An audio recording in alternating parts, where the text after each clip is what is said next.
Wish We Could Turn Back Time by Girlinpink44. Chapter 6 of Full Day.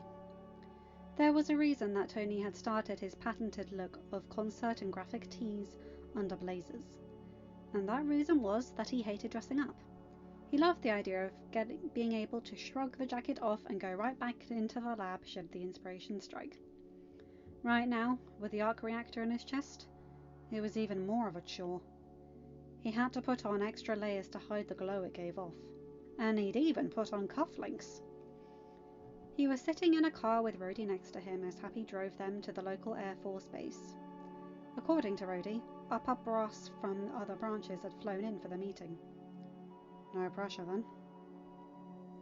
Happy pulled up and parked the car, getting out and letting Tony and Rhodey out. Rhodey led the way and Happy flanked Tony, reminding everyone that he was not someone to mess with. No one messed with Tony Stark with Happy Hogan around. They made their way into the building and Rhodey earned salutes as he walked by. Tony took a minute to properly appreciate the amount of respect his friend had when he walked down the hall. Here, he wasn't Tony Stark's sidekick. If anything, Tony Stark was Colonel Rhodes's friend, and Tony had to admit that he loved it. He also noticed how his friend stood taller and straighter as he walked through the halls. It had been a while since he had come on a base with Rhodey. By the end of things, he did most of his contact with the military by video chats. But hopefully, the moves he made this time around would foster a closer friendship. Because Thanos was coming, and this time they would be ready. Though Tony wasn't entirely sure what that looked like, if he would be honest. But he'd seen what didn't work. They arrived at a room, and Rhodey held the door for him and Tony walked through. He found himself at the head of a table with 20 people of different ranks. He heard the door close behind him, and Rhodey took a seat, leaving an empty one next to him for Tony. Taking a seat, he looked around the room, vaguely recognizing some and letting out a breath he hadn't realized he was holding, when he saw the distinct lack of Thaddeus Ross in the room. Thank you for agreeing to this meeting on such short notice. We would like to thank you for meeting with us. We understand that you need more time to recover after your ordeal. Tony held up his hand. I'd rather get this over with, if you don't mind. We have a lot to talk about. An assistant came by and sat down with a cup of coffee. Thank you. Of course, Dr. Stark. Tony took a sip of that, ignoring the fact that he'd already had 3 cups at the house before coming. He also ignored the looks his friends were giving. Before I tell you what happened, I do have a request. And that is? A woman eyed him from 3/4 of the way down the table. I was wondering if I could be able to get the contact information for the families of the soldiers who died protecting me. I'd like to offer my condolences to the family. And possibly pay off funerals, college funds of any siblings, or one of the chance one of them had a kid. I'm sure we can arrange that. The woman's stare was softer. Tony took a sip of his coffee, this time as a stalling technique. He felt a hand on his arm and turned to see his best friend watching him. Rhodey gave him an encouraging nod, and with a deep breath, he began. They were killed with my weapons. Guns and missiles I designed to keep them safe. There's a leak. I'm fairly certain it's on my end. But I did want you to know in case you want to investigate on your own. I'll be shutting down the weapons manufacturing division of Stark Industries. Effective this afternoon. This caused a stir. I can't allow our men and women to be killed by the weapons created to defend them anymore. We will continue to make non-offensive gear and keep our contacts on that end. That calmed a lot of people down, but the tension was still high. Tony leaned back in the chair and began to talk about what had happened. He talked about Jensen, something he had not done the last time around. This time, he'd make sure the man was remembered by more than just him. He told them about his refusal to make the Jericho, about the double cross where he'd used their equipment to make the suit for his escape. You made a flying suit and escaped? Essentially, he grinned. I may have been held hostage for 3 months, but I didn't lose my flair for the dramatics. That earned him chuckles across the room. Questions turned more to his captors. Tony told them everything he knew, some of which he hadn't learnt until later in the original timeline. And then he circled back to what might be two of the biggest changes he had made yet. When they took me, they fired a missile at me. It had my name on it. Tony's hand went to his chest. The familiar but not feeling of the arc reactor. It exploded, and shrapnel entered my body. There is still some there. Jensen got out what he could. How are you alive? Someone nearby spoke up. Jensen and I created a solution to the issue. With all due respect, I am not overly eager to share the details this time. Heads around the room nodded with understanding. I want to make a new version of that suit. There are more of my weapons out there, and I'm the best choice to take them out. As an olive branch to the military, I'm willing to make a second for Colonel Rhodes to use with the Air Force. It would remain my property though, and only he could use it. Tony was honest. He not only wanted Rhodey to fight alongside him as War Machine, but he also needed his best friend at his side for the days ahead. I had the idea of creating a committee. We can have representatives from all 5 branches of the military represented. Missions and follow-ups can be conducted by them. I want accountability. A clear lack of it is what got me into this situation in the first place. I also want to work with the military, out of respect for what you do, and... Tony paused, taking a sip of his coffee. And honestly, to make amends for the damage my lack of attention caused. I can never replace the lives that were taken by my weapons, but I can do my best to make sure that number flatlined. Dr. Stark, on behalf of the panel, I'd like to welcome you back to the States. We'd also like to thank you for your candor today, and wish you a speedy recovery. We look forward to working with you on this proposal, and on any equipment you are willing to develop for us. I'm sure we will get into the specifics in a couple of weeks. Rhodey spoke up for the first time, on behalf of myself and his team. We are encouraging Tony to rest for a few weeks, and recover from his time in Afghanistan. I can rest in the lab, honey bear. Rhodey scoffed. Is that our idea of resting? No. I mean in bed. I will accept on the couch. Shoot, fresh air might do you good, so the lounge on your back patio is also acceptable. But not the lab. But platypus! There was some chuckles from the group. No buts, Tony. After today, you're resting for at least the rest of the week. Tony went to fight, but then realised what Rhodey was doing.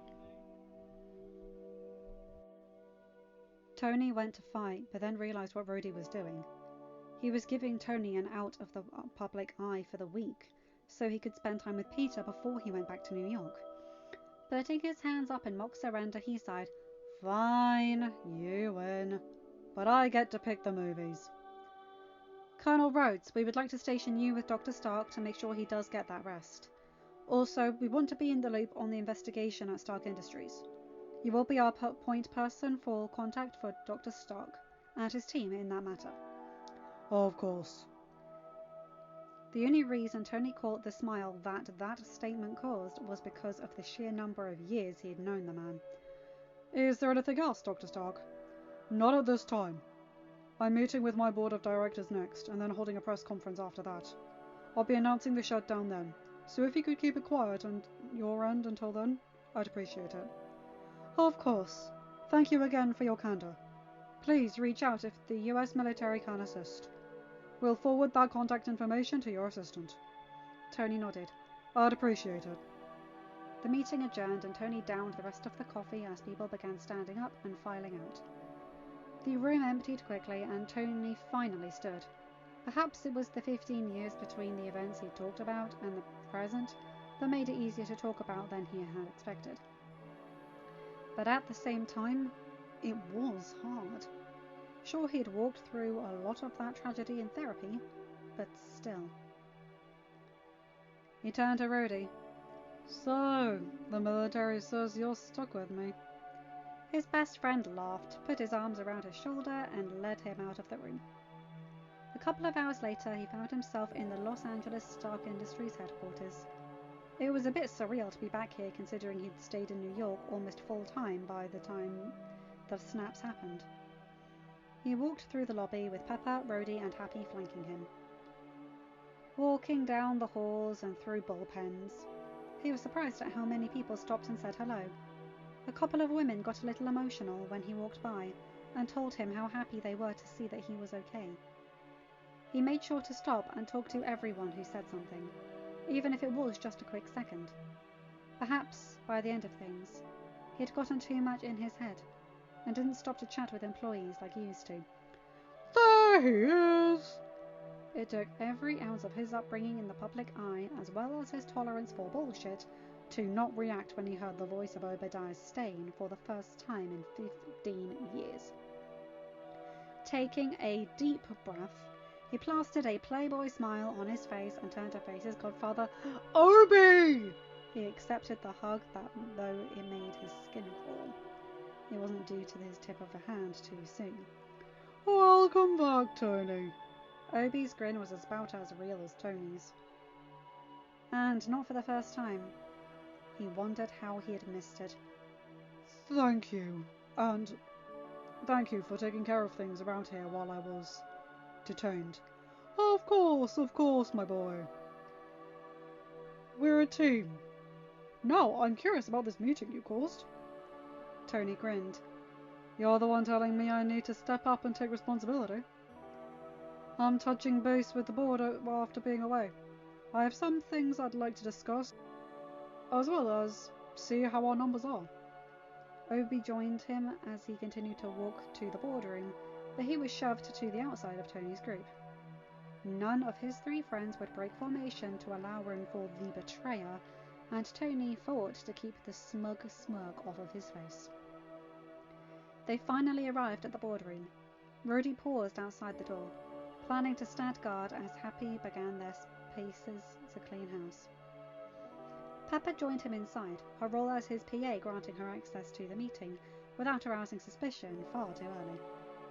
The room was full when he arrived. Pepper took a seat behind her, something that grated Tony's nerve. After she had spent years earning her spot at any table she sat at, it was hard to see her back into a world that knew her simply as a PA. She was so much more than that.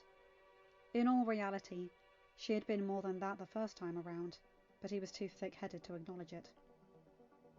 He took his place at the head of the table, and a hush settled over the boardroom. Thank you all for coming together on such short notice. I didn't want to waste time before I met with you after all I had returned. James Mayers, one that had stayed with Tony's company until he was snapped away, smiled. Can I just say, Dr. Stark, that on behalf of the board, we're glad to see you have returned to us safe and sound. The rest of the board, Obi included, clapped in agreement with that statement. Tony allowed a small smile to grow on his face. Thank you. I would like to thank Obi and all of you for keeping things running in my absence. I haven't had a chance to carefully review the numbers of the last quarter, but from what I glanced at, things went well. He leaned back in his chair. Being stuck in that cave gave me a lot of time to think about our future. The circumstances that stuck me in that cave gave me a lot to think about on top of all of it. Looking around, he saw he had all eyes on him. I saw those soldiers killed by weapons that were built to protect them. I was hit by a missile that quite literally had my name on it. I was taken to a headquarters where they had stockpiles of our weapons on them. I realized at some point something had gone wrong. Perhaps I was too hands-off before. Perhaps we didn't have enough accountability. That's why, effective immediately, I am shutting down the weapons division of Stark Industries, pending an investigation that is already in progress. Several board members rose to their feet to debate, but Tony held up a hand. I spoke with the military this morning. I had a closed-door classified session. I told them my plans, and they were more than understanding of the situation. We are going to continue to provide them with non-offensive gear. The military has agreed to this? Someone spoke from the other end of the table. Tony looked up and saw that it was Lewis Bailey, who in later years was someone Tony considered to be one of the more tolerable members. They did, he nodded. I approached them for their feedback. Now, with the extra production and space, I did have some ideas. For those who aren't interested, of course, offer you a nice severance package. For the rest, the future is coming, and I hope that you're ready for it. Tony leaned forward in his chair, ready to wow them. Tony sat in his office, looking at the model of the Stark Expo that was sitting there. The press conference was due to start in just a few minutes, and he was decompressing here before going out there. Or rather, he was dwelling on the years that never were, the original version of this moment. How dumb he was. But at the same time, how honest he was. He had never said goodbye to his parents. Not really. Their last conversation had been a fight, and they had left and never come back. In a morbid sense, he had come to terms with Sergeant Barnes's role in his parents' death. But he still had questions. Had his dad ever regretted what he did? Did the weapons he made, the blood on his hands? Or was he every inch the man from the newsreels, from Tony's memories? Why had his dad gone through all the trouble of leaving these clues for Tony? Why not tell him? Tony knew the answer. His teenage self wouldn't have understood or appreciated it. He wasn't ready for it. But now, staring at this map, a piece of the future Tony needed, he wondered what his dad would think. He wondered why he cared. And he hated that he wondered if Howard would make the same call that he made. Would he die to save Tony? Honestly, Tony wasn't sure. He'd have to make sure that Peter never felt like that he never doubted how much Tony cared for him. Harley too, once they met. And Morgan, if she ever existed again. Tony had to believe that she would, otherwise he might go insane. Tony? He turned to see Pepper standing just inside the door. Hey, Pep. She came over and looked at the model. They're about ready for you, out there. Tony sighed. I'm glad you're here. Watch out for Coulson. I won't be surprised if he shows up. I'll bar him the appointment he'll ask for. Actually, no. Book it. I want Dad's stuff that they're holding on to. Gives me an excuse without having to approach them for it myself. While Tony was fairly certain he could do Starkanium from memory, but having that information would speed the process along. Plus, it should have come to him anyway. Pepper nodded. Will that be all, Mr. Stark? Tony grinned at the line. That will be all, Miss Potts. He grinned. We need to fix that. She gave him a look. Let's get things calmed down first, and then we will. Peter can be there this time. He can. He can be the ring bearer or the flower boy. Pepper laughed. Oh, he'll have a ball! He turned away from the model, shaking back his melancholy feelings and straightening his shoulders. Walking out of the room, he was once again flanked by Happy and Rhodey. His team, his family, his people. He felt invincible knowing they were by his side and on this journey with him. Now to get through this conference and get back to Peter and the safety of his home. The group made their way up and Tony made his way on stage with Rhodey. The press clamoured as they shouted out questions, some of which Tony could understand, none of which he was ready to answer. Walking up to the podium, he looked at the group, who quickly settled down. Glad to see you all haven't changed in my absence. That earned him some chuckles. I had a lot of time to think while I was trapped in that cave. About my dad. About the company. About what it is I've spent my life doing. I have a lot of questions I'd love to ask Howard. Did he have doubts? Did he question it? Or was he every inch the man we remember from the newsreels? What happened over there? The question came again from the same reporter. I watched brave men and women killed by the weapons I made to protect them. I underwent heart surgery in a cave without proper painkillers and anaesthetic. That earned him gasps and shocked faces. There was a man. He was the one to save my life and help me to escape. He died in that effort. His name was Ho Yensin. I know you're going to write a lot about what I say today. Please, make sure you mention him. I wouldn't be here if it weren't for him. Tony, you mentioned you had a lot of time to think after what happened. What does that mean for the future of Stark Industries? Leaning forward, he looked right at Christine Everhart.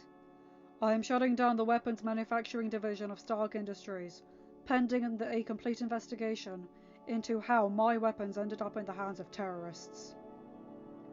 Like last time, this caused the room to erupt into chaos. Unlike last time, Obadiah wasn't there to stop the conference. Tony held up his hands and the room quieted. I've already spoken to both the military and my board of directors on this matter. We have products we will be announcing as we begin to unveil the new era of Stark Industries. If I was someone with stock, I would think twice about selling, Tony grinned. That is, if you're interested in the future. The future of what? A reporter shouted out. Everything, Tony grinned. So, questions? He fully expected the chaos that unfolded, and he loved it. It took another 30 minutes for him to get out of that room, and if Tony was honest, he was exhausted. Physically, his body was still recovering from its time in the cave. Mentally and physiologically, he was still processing that final battle against Thanos, dying and coming back to this time. There were times where all he wanted to do was curl up at home with his family and his kid in his lap, and pretend the fate of the universe wasn't on their shoulders. He went to grab something from his office, mainly a certain ghost drive that might end up in the hands of the FBI very soon. Heading that way, he noticed only Rhodey and Pepper flanking him. I think that went a lot better this time. It couldn't have gone much worse. Tony rolled his eyes. I resent that. You resemble that. Last time was an utter disaster. It was, Tony. What's the plan from here? We get the evidence we need now. Avoid that confrontation. We need to start making plans for Vanco and the Palladium issue. I think we should still run the Stark Expo in 2010. There's a lot of potentials there to catch innovators we might have missed the first time around. Fair enough. I'm also looking to see which of our investments from before already exist. See if we can get an even earlier start this time around. Tony loved this woman deeply, and he did not deserve her, but was thankful every day she loved him. Get Jarvis to help you with that. They arrived at the hallway by his office and found Happy standing by the door. Boss, you have a visitor inside. Normally this wouldn't be a huge deal, but the look on Happy's face made Tony nervous, and he pushed the door open and headed inside. End of chapter. Hi guys, hope you enjoyed that. Sorry if I stumbled a bit and a few audio blips if my editing's been going badly. It's been a bit hard to do it properly recently, so hope that it's still up to standard. Anyway, I'm glad that chapter's over, simply because of all the technical talk. Oh my god. So yeah, Obi, they're trying to make sure he doesn't get on the warpath. I love how they're always flanking him to make sure he's not alone in this. And the way he handles it is much, much better, as they say. So yeah, who's the visitor? You guys will see what I mean next chapter. Have a good day, night, or whatever time zone you're in. Bye my guys, gals, and non-binary pals. I'll see you in another video. Take care. Bye.